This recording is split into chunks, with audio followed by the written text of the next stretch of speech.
The world was supposed to fear Real Madrid after they signed Kylian Mbappe, but in reality, PSG humbled them in the Club World Cup. Now everyone is blaming Madrid's downfall on Mbappe, but I feel like the problem is deeper. And that's why today I'm taking on the Real Madrid job, and my goal is to fix this mess. Okay, I'm looking at Real Madrid right now with all the superstars, Mbappe, Vinny, Bellingham, even Trent now. And you think, how can they play so badly on the pitch? These guys were nowhere to be seen against PSG. And I think there are three key problems that we need to fix here at Madrid, and we got to do it before the La Liga season begins. The first problem, of course, is Mbappe and Vinny. You've got two superstars with quite a bit of an ego. Both don't want to press. And let's be real, you can't build a successful team when you're playing 9 versus 11 defensively. The thing is, Mbappe and Vinny individually are so good that if we can somehow figure out a system where they don't really have to press all that much, but we can still retain a great defensive shape, I think we can still make this duo work. Because let's be real, they both are going to continue at Real Madrid. No matter all the hate Mbappe gets, none of them are getting sold. We're just going to have to figure out a system that works with them.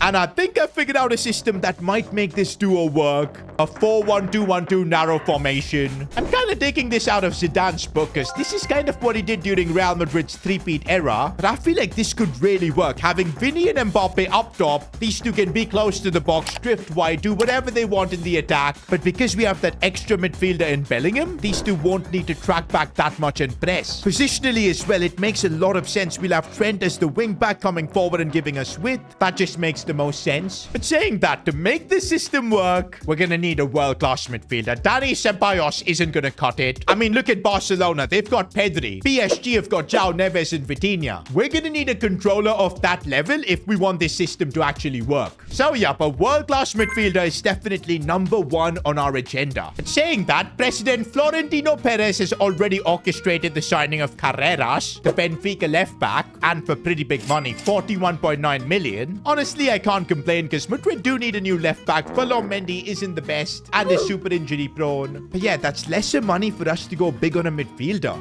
Okay, we've addressed the first problem here at Madrid. We've got a system that can work with both Mbappe and Vinny. But now comes problem number 2. We need a controller in that midfield position. Dani Ceballos isn't going to cut it. And that Carrera signing must have cost quite a bit. And yup, that's left us with about 90 million, which is good. But I don't know if it's going to be enough for the kind of midfielder we need to bring in. Definitely not enough to sign someone like Vitinha. He's going to be worth more than 100 million. Plus, why would he leave PSG right now when they're at the peak of their powers? McAllister was like my second choice, but he's going to be worth more than 100 million as well. Plus, I don't see Liverpool letting go of him, especially in a season they've let go of Trent. So the only real option I found for like a controller, the profile we need in that midfield, Enzo Fernandez. Now, it's been a while since he balled out at the World Cup. Since then at Chelsea, he's been hot and cold. That's kind of because of Chelsea, I feel. If you put a player with the talent of Enzo at Real Madrid, I think he'll dominate. Plus, you look at his play styles. Press proven, first touch. That's all what you need in a midfielder. I reckon 60 million should be enough to get this deal done. By the way, we're doing this entire challenge on strict transfer negotiations. So yeah, signing players is not going to be that easy. But at 65.4 million, we are getting Enzo's signature. Why is it that every player who wants to join Real Madrid demands like a crazy signing bonus? Oh well, I guess Madrid have the money. And there you go. We've just solved our second problem by bringing in a midfielder that can control the game. Someone like Luka Modric and Toni Kroos. Now, I completely agree. Enzo is nowhere near that level. But in the current transfer market, I couldn't find a better player than him. Instantly, I feel that midfield looks so much better. We should be able to keep the ball a lot more. And now we can focus on the third problem this team has. Their defense. Did you guys see Madrid's defending against PSG? It was an absolute calamity. The amount of mistakes Raul Asensio makes. And to be fair, we can't really blame him. He's a 22-year-old. The major issue is that the likes of Alaba, Militao, they're always injured. And I know Madrid just signed Dean Howson, but come on, he's a 20-year-old kid. He needs time to develop. I think we need a reliable world-class defender, and we need someone right now. But yep, here's another problem. We're kind of out of budget. If we want to bring in a centre-back, we're going to have to sell someone from the squad. And I think you guys know what I'm hinting at. I am putting Rodrigo on the the transfer list. I'll be honest, bro. I don't think we can have a system with Rodrigo, Mbappe, and Vinny up top. It just doesn't work. They're all too similar. And look at the money we're getting for Rodrigo, man. Over 100 million. It's from Juventus. And there you go, boys. The sacrifice has been made. Rodrigo sold. I feel like we had to make a decision like this. Especially in this new system we're trying with Vinny and Mbappe up top. There's just no place for Rodrigo. But don't you worry. We're going to put that cash we just got into really good use. Because I want to sign Konate. Apparently, rumors are linking him to a move to Real Madrid. If not this summer, then next year as a free agent. That's just kind of what Real Madrid do. But of course, I feel like with Konate's contract expiring, let's just use the money we got from Rodrigo, make this deal happen now. And come on, bro. 51.9 million for Konate. I mean, you just don't say no to a deal like that. And with that, we've got Konate signing for Real Madrid. With that, at least on paper, we've solved all of Madrid's problems. The defense looks improved with Konate, although I do have a few question marks on Carreras. But yeah, the midfield now has a controller. We've got a new system to accommodate Mbappe and Vinny. But there's a massive difference in figuring stuff out off the pitch than on it. It's match day 1 in La Liga. Real Madrid facing Atletico away from home. This is where we're going to really find out if all the tactical changes we've made, do they even make a difference? Are they the right decisions? Already Enzo is playing that Luka Modric role in the midfield, dictating the play. One more thing to look at is how we are defensively, and Konate does a really good job there.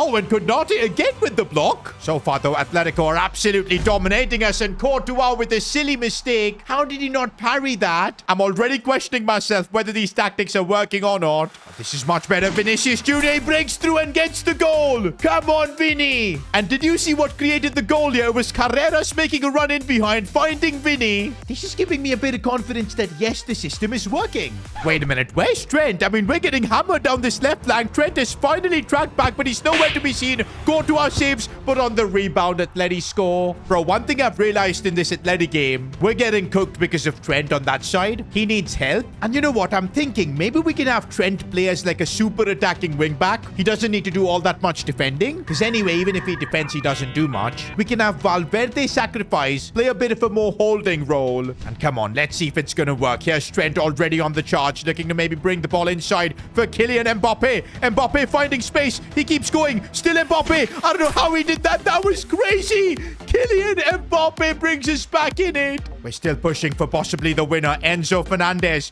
looks for the pass for Vinicius Junior. Breaks through. Vinny almost. Oh, man, it's a draw against Atleti. By the way, we're doing this entire challenge on ultimate difficulty. That's why I'm kind of happy with the result. It kind of means that our tactics are working. Otherwise, we would have been destroyed. Lots of positives to take from that, because both Vinny and Mbappe, they seemingly played well together. Carreras down the wings was great. I liked Enzo as a controller. We had that one issue with Trent, which we of course figured out as well by making Valverde play deeper. But yeah, it's starting to look like we're on the right track with Real Madrid. But I can't believe this, bro. Our second game in La Liga against Barcelona. Now, last season, Madrid got humiliated in both Clásicos. But I do feel like with our new system, we've got what it takes to take on Hansi Flick's Barca. And now it feels like our players understand the system even better. Vinicius Junior looking out wide here for Bellingham. Back inside for Trent. Go on, Trent has made a nice run here. Cutting it back for Mbappe. We almost scored. And we're absolutely relentless, bro. Vinicius Junior again saved by Ter Stegen. Even though we haven't taken the lead so far in this game, we're absolutely dominating the midfield battle.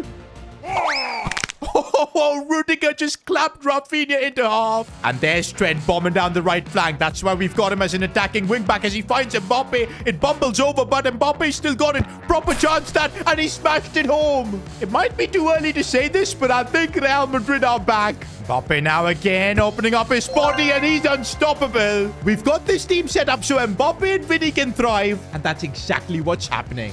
Well, we're not going to be successful if we can't defend, but look at how Rudiger just shut down Lamine. Full time, and we've just bested Hansi Flick's Barcelona. What a result. This basically is the proof we need that our tactical system is right. But wait a minute, after 11 games in La Liga, we're only second in La Liga, and that's after being unbeaten. Oh, we're drawing way too many games. 5 draws so far, and that's been a problem with our new tactics. Against teams that just park the bus, these counter-attacking tactics just don't work. But don't you worry, honestly, I knew something like this could happen. So I have come up with a system that involves us keeping the ball more of a traditional 4-3-3. We're going to have Enzo and Bellingham be playmakers pushing forward, Vinny playing in that left wing position, Mbappe up top. But of course, the key change is Arda Güler. I don't think our team has got a creative player like him who can cut onto his left foot, create chances. Against smaller teams that shut up shop, Güler is what we need. And this will be a proper test against a team like Mallorca who do shut up shop. Oh, and they've opened things up with the first chance scored to one, making a big save. Bro, if they would have scored there, man, the bus we would have to face would have been disgusting. But now we're going to let Arda Güler carve open this Mallorca defense. He keeps going, finds space, and Arda Güler picks that one out. Against a team that defends, you need a bit of magic like that. Oh, and now Vinicius Jr. has made a run himself, and there's the finish. It feels like we now have an answer whether the opponent parks the bus or decides to play attacking football. And that's more like it, boys. Halfway through the season, we're top of La Liga, unbeaten. Also, Barcelona slowly climbing back up. Okay, but this is not good. In the Champions League, we've kind of dropped out of the top 8. Getting into the top 8 is absolutely vital because that helps us skip the playoffs. But man, it's going to be a tough month because look at the amount of games we've got. The Spanish Cup is about to begin. We've got the Super Cup, La Liga, Champions League, all of that in a month. Honestly, I'm really worried about the fitness of our team. And that's why in the Spanish Cup, I think I am going to rotate the squad massively. Oh my days, and it's cost us. Celta knock us out of the Spanish Cup. Bro! I think now we need to win the Spanish Super Cup, otherwise Perez might be on to us. Good thing is we have knocked out Atleti in the semis, and Bilbao managed to get the better of Barca on penalties. But come on, man. Against Athletic Bilbao, this is our chance to win our first trophy of the season. This could really be the start of something special. Fitness-wise, a lot of players weren't doing all that well, but we've got no choice, boys. It's a final. We've got to figure out a way and deliver.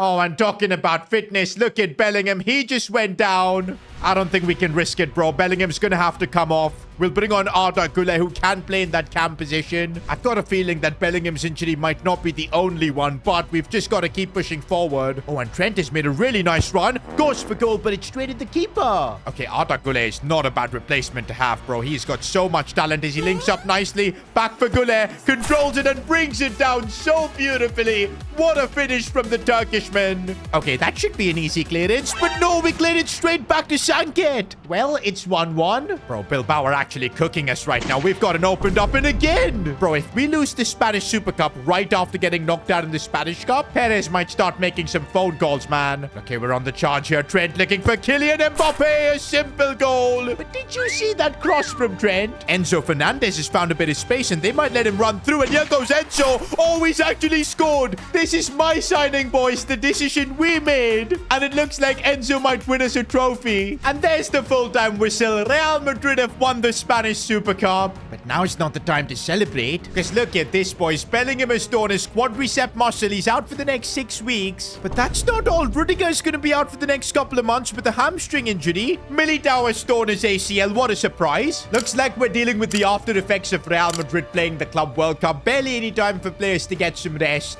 Now, we're still in the transfer window, which means we probably can bring in replacements. But you know what? I want to trust Dean Howson. There's a reason Madrid spent the big bucks on him. Now is his time to prove himself. And also, Arda Güler, I think, can do the job instead of Bellingham for a while. We've also got the Argentinian Mastantuono. But now let's trust the squad we have. And oh boy, do we have a big challenge ahead of us. Spurs away and Leverkusen at home. We need the result in these fixtures to qualify top 8. And here we go, boys. We're facing Spurs away. And somehow this has turned out being a must-win game for us. If we want to get top 8, we've got to win this. And I think now, considering our injury situation, getting top 8 is huge because we'll skip the playoffs, which are played in February. But it's a big challenger for Dean Howson, who's already up for the challenge. Good interception there. Also, I think this game we'll be making a decision if we need to make January reinforcements or if the likes of Dean Howson and Güler can do the job when, of course, the big boys are injured. Gotta say, in this first half, we've not been at our best. We are missing all our injured players. Especially, I'm not sure if Güler in this cam position is really working. Although he's on the ball again here. Maybe he could make it work now. Brilliant shimmy there. Arda Güler. No, it's off the post. We could still have a chance. Enzo Fernandez strikes it well, but saved again. Before the second half, tactically, we're making changes. I don't think our narrow formation was working without Bellingham. He was the important part playing in that cam role. And so I'm moving back to our 4-3-3 system, which we often use against the smaller teams to help break them down. Of course, Spurs are going to be a challenge with this formation, but it should help get the best out of Arda Güler. Because so far in the first half, I'm happy with Dean Howson. He's been doing a great job.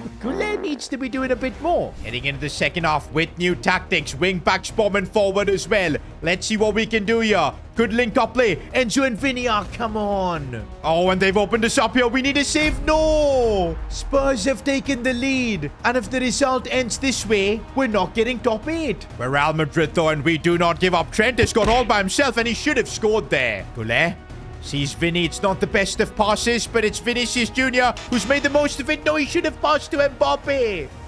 Oh my goodness, they've opened us up. Tottenham are 2-0 up against Real Madrid. I can't believe this. The injury crisis took its toll, and look at where we are. 22nd in the league phase. We only just managed to make it out, but this is going to cost us massively. And yup, it does. We're facing Man City in the playoffs. That is brutal. The question now is on deadline day, do we make amends to our squad? We can easily sign maybe an attacking midfielder or a defender, because those are the two key positions we're lacking in. At the same time, both Bellingham and Rudiger should be available by March. I mean, the money is there to make an emergency signing. But you know what? I want to trust the squad we have. There's a reason why Real Madrid invested so much on Arda Güler. I still think he can do the job in, of course, Bellingham's absence. The same can be said for Dean Howson. And so I'm making the controversial decision. No more transfers. We're not destabilizing the team. We're keeping it as is. But now the big decision before the City game. What system do we use? I think if we go with the 4-3-3, we're going to get eaten alive by Pep Guardiola. We're going to have Mbappe and Vinny just chilling up top. Defensively, we'll get hammered. We're going to have to stick with our compact formation. I'm still not sure if Arda Güler can do the job. Maybe we test out Mastantuono? Do you know what? Let's just keep our faith in Güler. He didn't have the best of game against Spurs,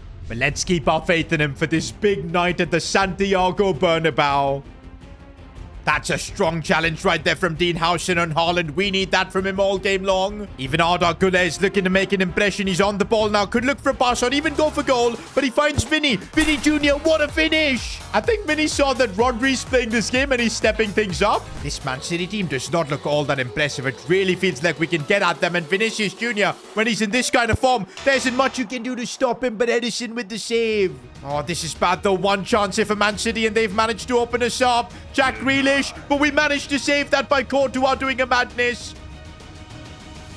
Oh, but Haaland. This man is so annoying. Full time, and it looks like this tie will be settled in Manchester. It's honestly such a shame that we drew Man City early on in the Champions League, but that's just our fault. We finished 22nd. At the same time, if we can figure out a way to knock out Man City here in the second leg, I think we'll have the confidence to go really deep in the competition. But knocking out City is easier said than done. Ooh, that was a bad challenge. Red card? Man City got a red card. Was that Florentino Perez is doing? Because I don't see anything red card worthy in that challenge. I'm doing my own VAR check and okay, yeah, maybe, yeah. Okay, yeah, that was red card worthy. I have no clue what Matheus Nunes was doing there. Okay, even a man down, Haaland just stormed through and scored. Man City aren't giving up. Logic says a man advantage should still be good enough for us to make it through, but we're still going to need to score the goals. Arda Güler looking to open up space, but he's losing the ball. No way. No way. This is crazy. Man City are 2-0 up. Are they even a man down? What is happening here? Now that we're a man up, I'm making big tactical changes. We're going back to the 4-3-3, and also I'm going to bring on Endrick for Arda Güler. I'm sorry, we're sacrificing Güler, but I need more attacking options. I'm sorry, Güler. It's nothing personal, but our Champions League hopes, this entire video is on the line here. And okay, we might instantly make a comeback. There you go. Instant tactical success as Mbappe finds the back of the net. And now the game has opened up in our favor. Mbappe through once again. Kylian Mbappe, no. Why are we making life difficult for ourselves? Fede Valverde has found a bit of space. He gets taken out. No. Valverde again. Mbappe. No, he missed. I can't even comprehend what's happened in this first half. But what I do know is we're not out of this challenge yet. We can break through, but not if we defend like this. Just embarrassing. It's not over though, because we've got Kylian Mbappe. But it will be over if we concede another goal. We need to figure out a way to score. Get things equalized. And Mbappe is through again. Mbappe's through again. There's space, and Kylian Mbappe. A hat-trick in a big occasion like this. All we now need to do is just keep our goal, not concede, and I know the winning goal will come. The man advantage is too much to ignore. And there's the space for Mbappe. He's broken through. Could he get his fourth goal? That would be crazy. And Kylian Mbappe with the fourth. This might be one of the greatest individual Champions League performances we've seen. And we've pulled it off, boys. The comeback of dreams from literally out of nowhere. Knocking a team out like City with a comeback like that gave the team the belief we needed. And we carried that momentum, knocking out Liverpool in the round of 16 and then taking down Newcastle in the quarters. It's April and we're at the business end of the season. Top of La Liga, only lost one game, and we're also 3 points clear of Barca. La Liga is looking like it's ours. At the same time, Champions League, we've drawn Leverkusen. I'm confident we should be able to get the better of them. We might have a chance of meeting PSG and getting revenge against them in the final. Also, even more good news, Bellingham is back. Not just him, but Rudiger as well. And also against Leverkusen, I feel like we're going to be the dominant team. And that's why I don't feel like the 4-1-2-1-2 narrow system is going to work. It'll be too compact. I'm confident we'll be able to open Leverkusen up with this tactic. That means Arda Güler is getting another chance to shine. I kind of felt really bad just subbing him off in that City game, but we had to do what we had to do. This is kind of why I wanted to use the 4-3-3 against Leverkusen. We've got complete control over the midfield, and with our wing-backs attacking, we can do damage here. Vinicius Jr. looking to open up some space. Goes inside for Jude Bellingham. Nope. Oh, couldn't turn and shoot. I don't think this Leverkusen team is particularly that good. They don't have Florian Wirtz. I think we can get at them. That's exactly what we're trying to do with a long ball like that. Mbappe should have scored. Enzo Fernandez. Oh, that's a perfect pass for Kylian Mbappe. Surely this time he can keep his composure. Yes, indeed. We're so close now to a Champions League final. I can feel it. One more goal and it's going to be virtually impossible for Leverkusen to make a comeback. Mbappe is opening things up too easy. Feels like Mbappe is on a mission to get his first ever Champions League trophy. At the Bernabeu, we managed to put in a statement performance 4-1. And I'm so happy in the final it's going to be PSG. They're the reason we're even fixing Real Madrid. But before we can worry about that, we've got La Liga. Actually, we don't really have to worry about La Liga too much. Barcelona are like 7 points off, and they've played a game more than us. I think we've done enough to win the league. 3 weeks later. And yes, boys, we've got Real Madrid back to winning La Liga. Just that one defeat as well. Otherwise, it was a near perfect season. Look at the stats too. Kylian Mbappe with 36 goals. Vinny actually, I think, had a better season because he scored just 3 less, but had double the assists. Fede Valverde popped in with goals. Enzo Fernandez as well. Bellingham too. Trent coming through with assists. I think the reason for our success was the 2 systems we developed. The big game approach obviously helped us to make the Champions League final. Whereas, of course, this 4-3-3, that's kind of what we used in La Liga. And that's why you saw the crazy stats of Enzo, Bellingham and all. But the job is not done yet. One final game to fix Real Madrid for good. And it's decision time once again. The 4-3-3 is what we used to get through Leverkusen. It was really good. But we're up against PSG and they're going to press us like madmen. I do feel PSG are the kind of team we've made this formation for. Keeping things compact. And let's go with this, bro. I've got a feeling this system might get us the win. The last time PSG faced Real Madrid, it was a complete blowout. PSG 4, Madrid 0. The reason we started this fixing challenge. But I think our team is a lot better now. We've got a smarter tactical system. And come on, boys. I want to end this with Real Madrid's 16th Champions League trophy. Oh, no, but already it's PSG coming forward. Courtois having to make a save. This is also a huge night for Kylian Mbappe against his former club, playing for a Champions League trophy. And he's just ran past everyone. That's what Mbappe does. The angle is difficult, but not impossible. When Kylian Mbappe is there, there's always hope. That goal literally summed up how perfect our tactical system is, because on the counter, that's how we got this goal. Once again on the break, Mbappe. This time he looks for Jude Bellingham, who keeps going. Jude Bellingham. Oh, it's a simple finish. PSG are getting absolutely cooked. Literally, bro, both our goals have come from our tactics because we've just been able to hit PSG on the counter. Bro, the speed at which we can go from defense to attack is crazy as the cross comes in for Vinny. Donnarumma only just getting his hands to it. And once again, Mbappe, just one pass is all it takes. Kylian Mbappe 3. First half, 3-0 against PSG. By the way, this is on ultimate difficulty. It just shows how well we've got our tactics working. PSG, though, are still trying to come at us, but we're defending this really nicely. But they've got a bit of space here, and Creature scores. Okay, it might not be all over here. We get one more goal, though. I think PSG aren't coming back from it. Oh, what a ball from Enzo for Bellingham. Bellingham goes for it, and that should be it. Jude Bellingham with the 4th goal. It's revenge for that Club World Cup semi-final. And we've pulled it off, boys. Champions League number 16 for Real Madrid. What a journey it's been, figuring out the tactics, signing the right players for the system, of course, dealing with all the injuries. But in the end, we can say that we have fixed Real Madrid. Let me know who you think the best player was for us this season. My money's on Mbappe. But also, what tactics would you use to try and fix Real Madrid in real life? I'd love to know. But if you guys enjoyed this video, why not watch me manage the most passionate club in football? Click here.